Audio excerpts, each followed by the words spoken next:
இப்போ நான் சொல்கிறது இமேஜின் பண்ணுங்கள். உங்கள் சார்ட்டில் ஒரு 3 இண்டிகேட்டர் இருக்குதுன்னு வச்சுக்கலாம். அது எந்த இண்டிகேட்டர் வேணால் இருக்கலாம். லாகிங் இண்டிகேட்டர், லீடிங் இண்டிகேட்டர், எது வேணால் இருக்கலாம். ஃபார் எக்ஸாம்பிளுக்கு நம்ம ஒரு 3 இண்டிகேட்டர் பேசுவோம். மூவிங் ஆவரேஜ், RSI, MACDன்னு வச்சுக்கலாம். ரைட். ஸோ இந்த 3 இண்டிகேட்டர் யூஸ் பண்ணி நீங்கள் ட்ரேட் பண்ணுறீங்க. இப்போ இதில் ஒரு பெரிய பிரச்சனை இருக்குது.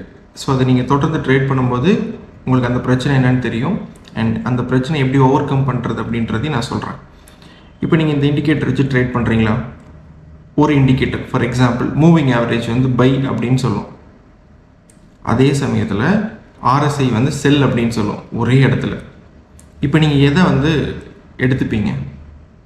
மூவிங் ஆவரேஜ் சொல்கிறத வந்து அக்செப்ட் பண்ணிவிட்டு பை பண்ண போகிறீங்களா, இல்லை RSI இண்டிகேட்டர் சொன்னதை வச்சு செல் பண்ண போகிறீங்களா அப்படின்னு கேட்டிங்கன்னா அந்த இடத்துல ஒரு கன்ஃபியூஷன் இருக்கும். கரெக்ட். சரி, ஓகே, நம்ம மூவிங் ஆவரேஜ் சொல்கிறபடி பை பண்ணலாம் அப்படின்னு பை பண்ணிங்கன்னா அந்த மேபி அந்த ட்ரேட் வந்து ஃபெயில் ஆகி செல் சைடு போயிடும். அப்போ நீங்கள் யோசிப்பீங்க, பேசாமல் RSIயை நம்பி ட்ரேட் எடுத்துருந்துருக்கலாம், மூவிங் ஆவரேஜ் வேண்டாம் அப்படின்னு சொல்லிட்டு மூவிங் ஆவரேஜ் வந்து ரிமூவ் பண்ணிடுவீங்க. இப்போ RSI வச்சு ட்ரேட் பண்ணுவீங்க. RSI வந்து அடுத்து பை சொல்லும். அதே சமயத்தில் MACD செல் சொல்லும். சரி, RSI சொல்கிற மாதிரி பை பண்ணலான்னு பை பண்ணால் ப்ரைஸ் கீழே போயிடும். MACD வச்சு ட்ரேட் பண்ணியிருக்கலாம், இது கரெக்டாக சொல்லுது அப்படின்னு அடுத்து MACDக்கு வருவீங்க. ஸோ இதை கரெக்டாக யோசிச்சு பார்த்தீங்க அப்படின்னா இந்த ப்ராசஸ் போய்கிட்டே தான் இருக்கும். இப்போ பிரச்சனை எது மேலே இருக்குது? இண்டிகேட்டர் மேலேயா இல்லை ட்ரேடிங் சிஸ்டத்தை யூஸ் பண்ணுற ட்ரேடர் மேலேயான்னு யோசிச்சு பாருங்கள். மிக நிச்சயமாக வந்து இண்டிகேட்டர் மேலே கிடையாது. ஸோ இண்டிகேட்டர் என்ன பண்ணுது? அதுக்கு ஒரு ஃபார்முலா கொடுத்துருப்பாங்க.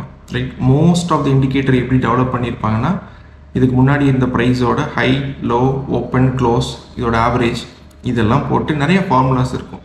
அந்த ஃபார்முலா வச்சு தான் ஒரு இண்டிகேட்டரை வந்து டெரைவ் பண்ணியிருப்பாங்க. அந்த இண்டிகேட்டர் என்ன சொல்லும்? லைன் மேலே போதா கீழே போதா அப்படின்றத பார்த்து இதுக்கு மேலே போனால் பை, இதுக்கு கீழே போனால் செல் அப்படின்ற மாதிரி நீங்களாக ஒன்றும் முடிவு பண்ணி வச்சுருப்பீங்க.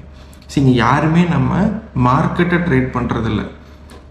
மார்க்கெட் மேலே இருக்கிற நம்மளோட நம்பிக்கையை தான் நம்ம ட்ரேட் பண்ணிகிட்ருக்கோம். கரெக்ட். அதுக்கு வந்து இண்டிகேட்டர் யூஸ் பண்ணலாம்.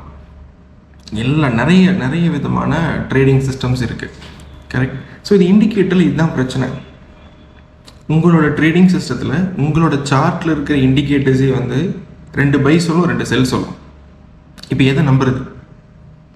அப்போ உங்களுக்கு ஆப்போசிட்டாக வேலை செய்கிறது யார்? வேறு யாரும் இல்லை, நீங்கள் யூஸ் பண்ணுற இண்டிகேட்டர்ஸ் தான். ஸோ ட்ரேடிங் சிஸ்டத்தில் இது ஒரு பெரிய பிரச்சனை இருக்குது. ஆனால் நீங்கள் இனிஷியலாக படிக்கும்பொழுது எப்படி இருக்கும்? எங்கேயாவது படிச்சிருப்பீங்க, எங்கேயாவது பார்த்துருப்பீங்க. ஃபார் எக்ஸாம்பிள் நான் சொல்கிறேன், சிம்பிளாக இருக்குன்னு மூவிங் ஆவரேஜ் எடுத்துக்கலாம். ஸோ மூவிங் ஆவரேஜுக்கு மேலே இருந்ததா பை, ஸோ இந்த மூவிங் ஆவரேஜ் கிட்ட வந்து ப்ரைஸ் டச் ஆகிட்டு ரிவர்ஸ் ஆனால் பை பண்ணிக்கலாம் அப்படின்னு படிச்சிருப்பீங்க. That is not at all wrong. நான் அதை தப்புன்னு சொல்லலை. இங்கே பிரச்சனை என்னென்னா அதோட வந்து நீங்கள் வேறு ஏதாவது கம்பைன் பண்ணும் பொழுது இன்னும் 2 போடலாம், இன்னும் 2 இண்டிகேட்டர் போடலாம் அப்படின்னு போடும்போது தான் இங்கே பிரச்சனை வரும். சரி, இண்டிகேட்டர்ஸ் எல்லாம் வேண்டாம், நம்ம வந்து சார்ட் பேட்டர்ன் யூஸ் பண்ணலாம், கேண்டில் ஸ்டிக்ஸ் பேட்டர்ன் யூஸ் பண்ணலாம் அப்படின்னு ஆரம்பிச்சுட்டு அந்த சார்ட் பேட்டர்ன்ஸ் எல்லாம் நீங்களே டிசைனாக போடுவீங்க. கரெக்ட். ட்ரெண்ட் லைன் போடுறது, ரெக்டாங்கிள் போடுறது, ட்ரையாங்கிள் போடுறது, என்ன வேணால் போட்டுக்கலாம். ரைட். இது ஒவ்வொருத்தங்களோட க்ரியேட்டிவிட்டி தானே அது.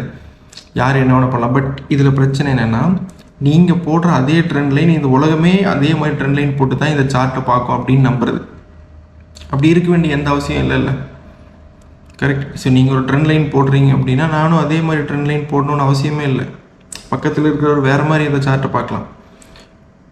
நம்ம ஒன்று போட்டுட்டு இதுதான் உண்மை, இப்படி தான் இருக்கும், இப்படி தான் இந்த உலகமே பார்க்கும், இதுக்கு மேலே போனால் பை, இது கீழே வந்தால் செல் அப்படின்ற ஒரு குருட்டு நம்பிக்கையில் ட்ரேட் பண்ணுறோம். கரெக்ட். ஸோ இந்த பிரச்சனை எப்படி வந்து ஓவர் கம் பண்ணலாம்? பிரச்சனை என்ன? உங்களோட ட்ரேடிங் சிஸ்டம் உங்களுக்கு எதிராக வேலை செய்யக்கூடாது. கரெக்ட். அதான பிரச்சனை. 2 பை சொல்லும், 2 செல் சொல்லும். இண்டிகேட்டரே போட்டிங்கனாலும், சார்ட் பேட்டர்ன் போட்டிங்கனாலும் 2 சார்ட் பேட்டர்ன் வந்து பை சொல்லும், 2 சார்ட் பேட்டர்ன் வந்து செல் சொல்லும். ஆனால் எதுவும் நடந்துடும்ல, ஒன்று ப்ரைஸ் மேலே போகும் இல்லாட்டி கீழே போகும், அவ்வளோதானே. ஸோ இப்போ எதை நம்புறது எதை நம்பக்கூடாது அப்படிங்கிறத குழப்பத்திலேயே நீங்கள் அதிகமாக ஆட் பண்ணிகிட்டே தான் போயிட்டுருப்பீங்க வரும் நாட்களில். கரெக்ட். இன்னும் இந்த இண்டிகேட்டர் படிக்கலாம், இந்த பேட்டர்ன் படிக்கலாம், இந்த டேட்டா படிக்கலாம் அப்படின்னு சொல்லிட்டு. ஸோ இதை எப்படி ஓவர் கம் பண்ணலாம்? நான் எப்படி ஓவர் கம் பண்ணேன்னா இதெல்லாம் இருந்தால் தானே பிரச்சனை. இண்டிகேட்டரு, பேட்டர்னு இதெல்லாம் போட்டால் தானே பிரச்சனை. இதெல்லாம் எதுவுமே வேண்டாம், மொத்தமாக தூக்கிடலாம். சார்ட்டில் எதுவுமே வேண்டாம் அப்படின்னு முடிவு பண்ணி சார்ட்லாம் எதுவுமே போட்டுறதில்ல. நான் என்ன அண்டர்ஸ்டாண்ட் பண்ணுறேன் அப்படின்னா, முக்கியமான விசிபிள் ரிவர்சல் ஜோன் தான் என்னோடய சார்ட்டில் இருக்கக்கூடிய லைனாக இருக்கும். அது என்ன விசிபிள் ரிவர்சல் ஜோன்? அதை வச்சு என்ன பண்ணுறது? கோடு யார் வேணால் போட்டுக்கலாம்ல. ஸோ நீங்கள் ஒரு இண்டிகேட்டர் யூஸ் பண்ணிங்கன்னா கோடாக போடும். கரெக்ட். ஒரு ஃபிபனாச்சி யூஸ் பண்ணி எழுதிங்கன்னா சார்ட்டில் எவ்வளோ வேணால் கோடு போட்டுக்கலாம். ஸோ இங்கே கோடு போடுறது பிரச்சனை இல்லை. கோடு யார் வேணால் போட்டுக்கலாம், எங்கே வேணால் போட்டுக்கலாம். இங்கே கோடு போடாமல் இருக்கிறது ரொம்ப ரொம்ப கடினம். அதே விட முக்கியமான விஷயம், நம்ம போட்டிருக்கிற கோட்டுக்கு என்ன லாஜிக் இருக்குது அப்படிங்கிறத தெரிஞ்சுக்கிறது ரொம்ப ரொம்ப கஷ்டம். ஸோ அதை நீங்கள் புரிஞ்சுக்கணும். நீங்கள் எந்த ஒரு லைன் போட்டிங்கனாலும் அது எதுக்கு, இந்த லைன், இந்த ஜோன் அதர் ட்ரேடர்ஸ்க்கு எப்படி கன்சீவ் ஆகும், அது எப்படி அடுத்தவங்க எல்லாரும் பார்ப்பாங்க அந்த இடத்துக்கு. எல்லாருமே கிடையாது, அட்லீஸ்ட் ஒரு 70-80% ஆஃப் த பீப்புள் அந்த இடத்துக்கு அவங்க எப்படி அதை வந்து பார்க்குறாங்க அப்படிங்கிறது தான் விசிபிள் ரிவர்சல் ஜோன். இது மாறவே மாறாது. கரெக்ட். இதுக்கு முன்னாடி ப்ரைஸில் 30 மினிட்ஸ்லேயோ இல்லை வேறு டைம் ஃப்ரேம்லேயோ ப்ரைஸ் போயிட்டு ரிவர்சல் ஆயிருந்தது அப்படின்னா அது அப்படியே தான் இருக்கும். யார் பார்த்தாலும் அதே ஜோன் தான். அது மாறுறதுக்கான வாய்ப்பே இல்லை. இங்கே போட்டு வச்சுட்டு என்ன பண்ணலாம், மேலே போனால் ரெசிஸ்டன்ஸ் போனால் செல்லு, சப்போர்ட் போனால் பை அப்படின்னு பண்ணுறோமானா இல்லை. நான் சப்போர்ட் அண்ட் ரெசிஸ்டன்ஸை பேசலை. நீங்கள் ஒரு ஜோன் போடுறீங்க. I am talking about visible reversal zone, logical trading சிஸ்டமில் இருக்கிற ஒரு கான்செப்ட். ஸோ இதை பற்றி நான் ரொம்ப டீட்டெயில்டாக வேறு வீடியோஸில் எக்ஸ்பிளைன் பண்ணியிருக்கேன். எஜுகேஷனல் பிளேலிஸ்ட்டில் இருக்கும், அதை பாருங்கள். அப்போ இன்னும் கொஞ்சம் அண்டர்ஸ்டாண்டிங் நல்லாயிருக்கும். ஸோ அந்த ஜோனில் ப்ரைஸ் வரும் பொழுது அந்த ஜோனில் பை பண்ண போகிறேன்னா செல் பண்ண போகிறேன்னா எனக்கு தெரியாது. ப்ரைஸ் இங்கேருந்து மேலே போகுமா கீழே போகுமான்னு எனக்கு தெரியாது. ஸோ நான் என்ன பண்ணுறேன் அப்படின்னா ஐ வெயிட். எதுக்காக? அதர் ட்ரேடர்ஸ் அந்த இடத்துக்கு அந்த ஜோனை எப்படி வந்து பார்க்குறாங்க, அவங்களுக்கு அந்த இடத்துக்கு ப்ரைஸ் வரும் பொழுது அவங்களோட எமோஷன் என்னவாக இருக்குது, அவங்க ஹாப்பியாக இருக்காங்களா, சோகமாக இருக்காங்களா, இல்லை பயங்கர அடி வாங்கிட்டு ரொம்ப பெயினில் இருக்காங்களா, அப்படின்னு நிறைய எமோஷன்ஸ் இருக்குல்ல. ஸோ அந்த எமோஷன்ஸை ரீட் பண்ணுறதா நான் ட்ரை பண்ணுறேன். ஒன்ஸ் நான் அந்த ஜோனில் வந்து என்ன நடக்குது அப்படின்றத புரிஞ்சுக்கிட்டேன்னா, எனக்கு தெரியுது அப்படின்னா, அதுக்கப்புறம் ட்ரேட் எடுக்கலாமா வேண்டாமா அப்படிங்கிற டெசிஷன் வரேன். இப்போ நான் வந்து யாரையும் ப்ளேம் பண்ண போகிறதே இல்லை. கரெக்ட். ரைட். இண்டிகேட்டரை இல்லை, இண்டிகேட்டர் சொல்லிடுச்சு, இதை நம்பி போனேன், மிஸ் ஆகிடுச்சுன்னு சொல்ல முடியாது. நான் ஒரு ட்ரெண்ட் லைன் போட்டேன், சார்ட் பேட்டர்ன் போட்டேன், அழகாக வந்து ட்ரெண்ட் லைன் போட்டு ரெக்டாங்கிள் போட்டு ட்ரையாங்கிள் போட்டு வச்சேன், அது மிஸ் ஆகிடுச்சுன்னு நான் சொல்ல முடியாது, ஏன்னா என்கிட்ட இல்லை.